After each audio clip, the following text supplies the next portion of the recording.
What a good day sa ating lahat. Muli, ito po si Kuya Steve na nagsasabing, Baruch haba b'Shem Adonai, na ang ibig sabihin, Blessed is he who comes in the name of the Lord. Kamusta po kayo sa mga oras na ito? Ito po muli ay ang ating continuation ng ating pinag-aaralan na Genesis 1:1, na ang ibig sabihin sa Hebrew translation, Barashit bara Elohim et Hashamayim vaet haares. So last time po ay tinalakay po natin kung paano na ipinapakita dito po sa salitang Bereshit bara Elohim ay naroroon na ang ating Panginoon at siya po ang Aleph and Tab na tinutukoy po dito po sa Hebrew alphabet. He is the Aleph and He is the Tab. At sa Grego po, He is the Alpha and the Omega. At tinalakay din po natin ang pangalang Elohim. At ating nga pong natuklasan at ito po ay hindi nakalagay yung Yud-Heh-Wah-Heh, kundi ang nakalagay po ay Elohim. Sapagkat ang Elohim po ay the plural name of God. Kaya ang nakalagay po ay Elohim. Ipinapakita po sa atin ang tatlong persona ng ating pagka-Diyos. Again, nang pasimula ay nilikha ng Diyos ang langit at ang lupa.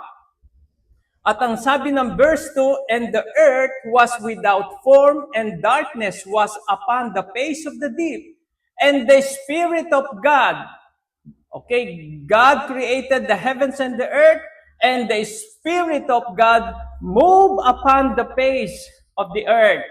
Okay? And then God said, let there be light, and there was light. At yun nga po, yung ilaw na tinutukoy doon ay hindi po liwanag ng araw dahil ang araw po ay nalika sa Genesis chapter 1 verse 14 hanggang 19. So dito po pinakita at nahayag ang tatlong persona ng ating pagka-Diyos. At ngayon naman po, ang ating tatalakayin ay ang salitang Bereshit. Okay? Ito po, Bereshit, na ang ibig sabihin sa English translation ay in beginning. So ating po ngayon tutuklasin ang ibig sabihin ng Bet, Resh, Aleph, Shin, Yud, and the Tab. At dito po, mga kapatid, ay nahayag po ang maraming bagay. Okay? This very verse of the Bible, the very first verse of the Bible is so loaded, no? Loaded siya dahil napakarami pong kapahayagan na ipinapakita dito po sa Hebrew translation ng in the beginning, God created the heavens and the earth. Okay? Nagkaroon nga po tayo ng correction dahil sa ibang salin, ang nakalagay po ay heaven. But in Hebrew translation, siya po ay heavens. Okay? Because of the letter Yud and the Mem. Siya po ay plural, yung heavens. Okay? Atin po ngayon pag-aaralan ang salitang Bereshit. Okay? Sa Hebrew ay Bereshit, sa English ay in beginning. So, isa-isahin po natin ang bawat letra at ito po ay nagpapakita ng plano ng Diyos sa kaligtasan ng tao. Okay? Dito po makikita natin muli ang plano ng Diyos para sa kaligtasan ng tao. Okay? Ito pong dalawang letra na ito, ang basa po dyan ay var. Bet and resh. Ito po, itong dalawa. Bet and resh. Sa Hebrew po, ang bet and resh, ang ibig sabihin niyan ay sun. Yan po ay binabasa ng bar na ang ibig sabihin ay sun. Okay? Sa Matthew chapter 16 ay sinasabi, "Blessed art thou, Simon Bar-Jonah." Okay? Sabi ni Jesus, "Mapalad ka, Simong Pedro, na anak ni Jonah." Kaya ang salitang bar, ang ibig sabihin po niyan ay son. Okay? Now, ano po ang sumunod na letra? Ito pong Aleph. Okay? Aleph, the pictographic meaning of Aleph, ito po, ang ibig sabihin po niyan ay head of an ox. Ganyan po. Sinyorkat ko na po. But in Hebrew translation, sa tinatawag na pictographic meaning, yan, ganito po ang inyong makita o sometimes ganito po. May mga taon po na ito ang ginagamit o kaya ay ito. Now, ang ibig sabihin po niyan, ito po, strength or God.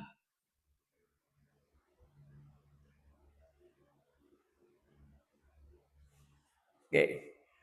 So again, ito po ay the first letter of the Hebrew alphabet. Aleph. Okay? At ang tumutukoy po dyan ay ang Diyos. That's why, in the name of God, as you can see here, start from the letter Aleph. Elohim. El Shaddai. Okay? El Elyon. So they are always start with the letter Aleph. Aleph means God. Now, ang sumunod na letra po ay Shin. Okay? Ito po ang Shin. Okay? Meron po siyang geometrical value na 300 at ang pictographic meaning niya ay teeth. Ito po, ang ibig sabihin, to consume or to destroy. So the next letter is Shin, na ang ibig sabihin po niyan, ang pictographic meaning po niya ay teeth. Okay? Na ang ibig sabihin, ang ngipin ay ginagamit natin to consume our food. Ginagrind ng ating ngipin, ninunguya bago siya lunukin. Kaya, the meaning of Shin means to consume or to destroy. Okay? Nandito na po tayo sa Shin. Naibigay na natin ng Bet Resh, Aleph, and Shin means to destroy. Yan po ang pictographic meaning ng letter Shin na ang ibig sabihin ay to consume or to destroy. Dahil ang pictographic meaning po niya ay ngipin, teeth. Ito po, teeth. Okay? To destroy. Now, the fifth letter is Yud. Yud is the smallest letter of the Hebrew alphabet with the geometrical value of number 10. Okay? Ano ang ibig sabihin niya? Yud, siya po ay kamay, nakaganyan po. So the meaning of the letter Yud, the pictographic meaning is hand. Okay? Kikita niyo po, hand, nakaganyan po. Hand. Na ang ibig sabihin ay hand. Now, let's go to the last letter of the word Bereshit. The last letter of the word Bereshit is Tav. As you can see here, this is the last letter of the Hebrew alphabet. The first letter is Aleph. Ito po, Aleph. Now, let's go to the last part ng kanyang translation, yung Tav. What is the meaning of Tav?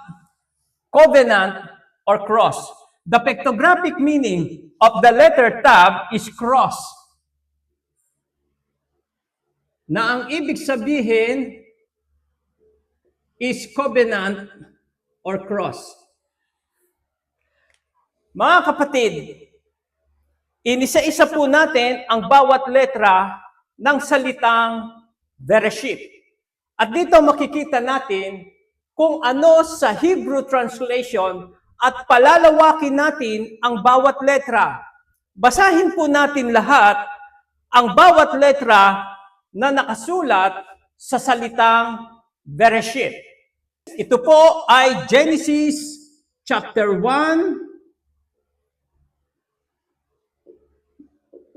verse 1. Okay. Ang Genesis ay the beginning. Kaya sa Hebrew Bible, ang basa po rito ay Bereshit. Bereshit, Aleph, Aleph, because Aleph is number 1. Kaya sa Hebrew Bible, ang mababasa po ninyo ay Bereshit. Ito po, Bereshit, Aleph, Aleph. So, inisa-isa po natin ang ibig sabihin po ng salitang Bereshit. Now, kung babasahin po natin, tignan po natin kung papaano ipinapakita the very first verse of the Bible, the very first word, Bereshit, ay napakalalim po ng kanyang pakahulugan. Tignan po natin kung babasahin natin. The Son of God destroyed with the works of His hand at the cross. Anong ibig sabihin? Ang ating Panginoong Diyos, isusugo niya ang kanyang anak upang siya'y mamatay sa krus willingly with His hand in the cross.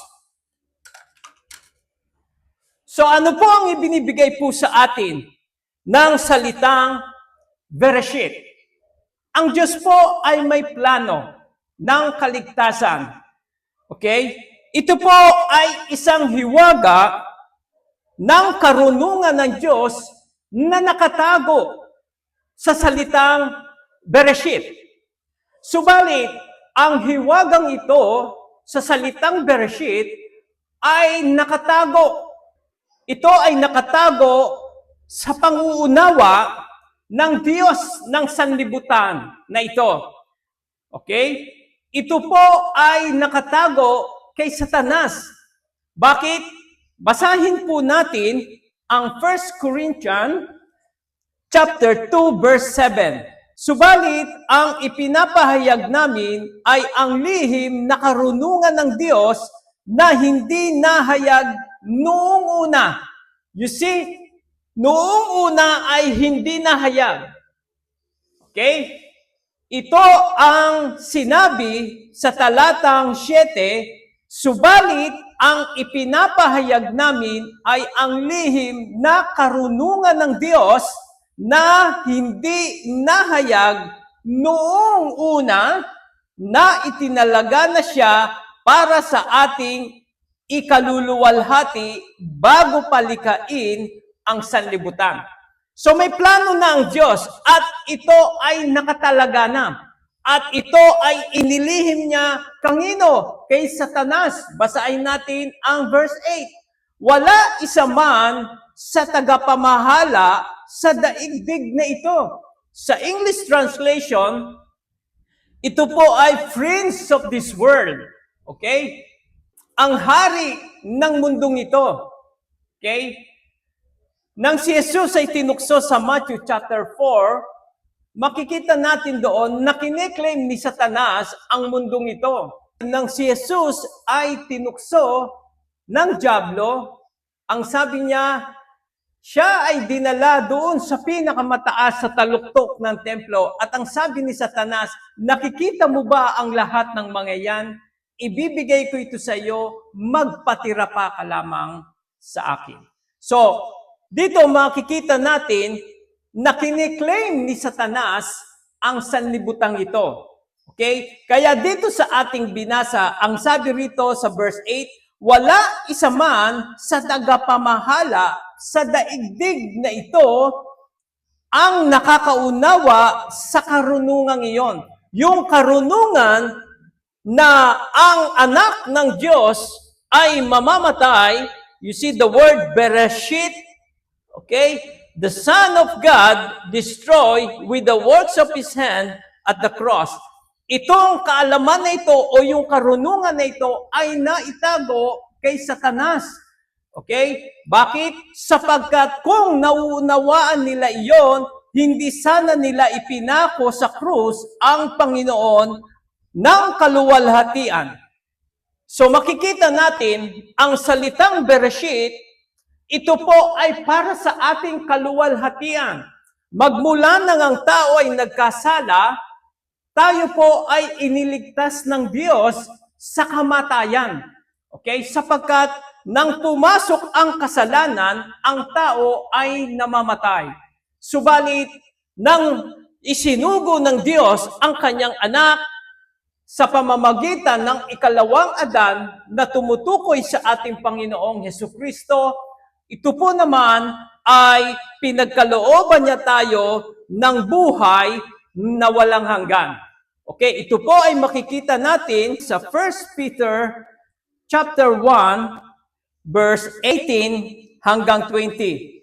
Alam ninyo kung ano ang ipinantubos sa inyo sa walang kabuluhang pamumuhay na inyong minana ng inyong mga magulang.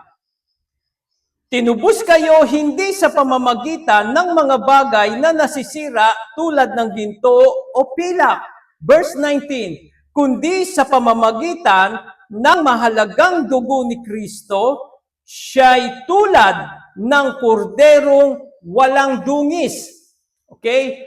At kapintasan. Verse 20, itinalaga siya ng Diyos bago palikhain ang daigdig at alang-alang sa inyo ay ipinahayag sa mga huling araw na ito. Now, kung mapapansin po natin mga kapatid, noon pa man na hindi pa nalilikha ang langit at lupa, ang Diyos ay may plano na. Okay? Saan? Na ang tao ay kanya muling ibabalik.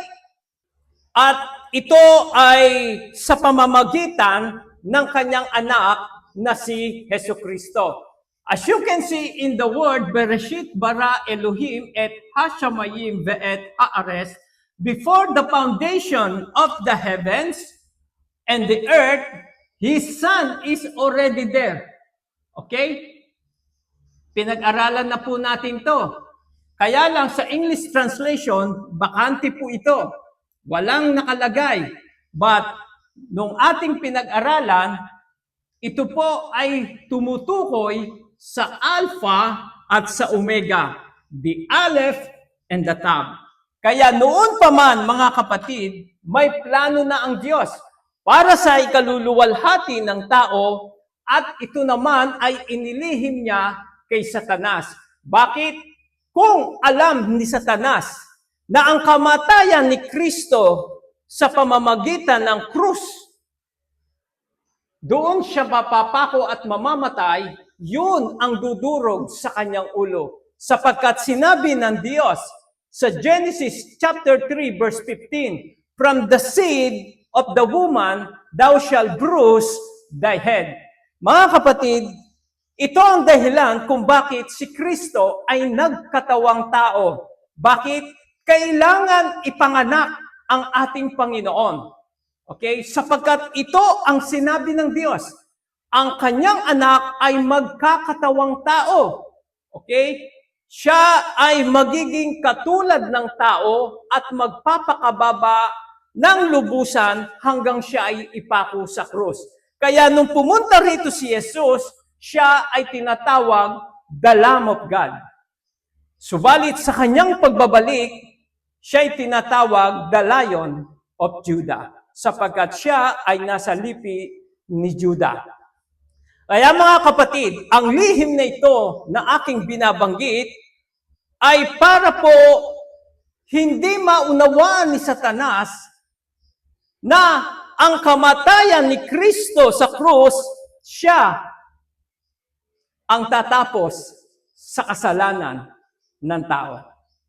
Okay? Kaya napakabuti ng ating Diyos, ito ay inilihim kay Satanas, subalit para sa atin, ito ay kaluwalhatian. Basahin ko po uli ang verse 7 ng 1 Corinthians, okay? Chapter 2, verse 7 and 8. Subalit, ang ipinapahayag namin ay ang lihim ng karunungan ng Diyos na hindi nahayag noong una, na itinalaga na siya para sa ating ikaluluwalhati.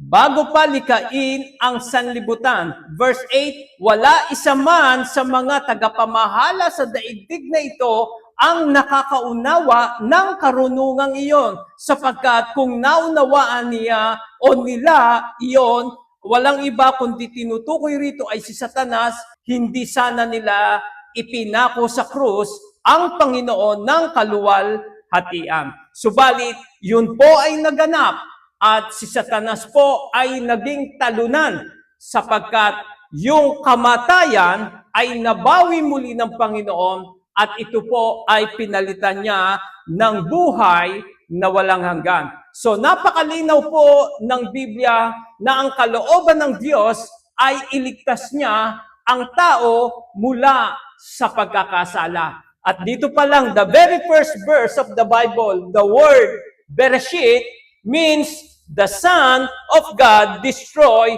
from the works of His hand at the cross. Isa pa pong talata, mga kapatid, na nagsasabi na ang tao ay pumasok sa kasalanan, tayo po ay iniligtas ng ating Diyos. Sa Romans chapter 5, verse 18 and 19, kung paano ang pagsuway ng isang tao. Okay, sino yun? Si Adan. Dahil si Adan ay sumuway ng sinabi ng Diyos, huwag mong kakanin ang puno, ang bunga ng puno ng nakakaalam ng mabuti at masama. Sa araw na ito yung kainin, ikaw ay mamamatay. Therefore, dahil sa ginawang pagsuway ni Adan, ang kamatayan ay pumasok. At kung paano ang pagsuway ng isang tao ay nagdulot ng kaparusahan sa lahat, ang matuwid na ginawa rin ng isang tao. Sino po yon? Si Jesucristo.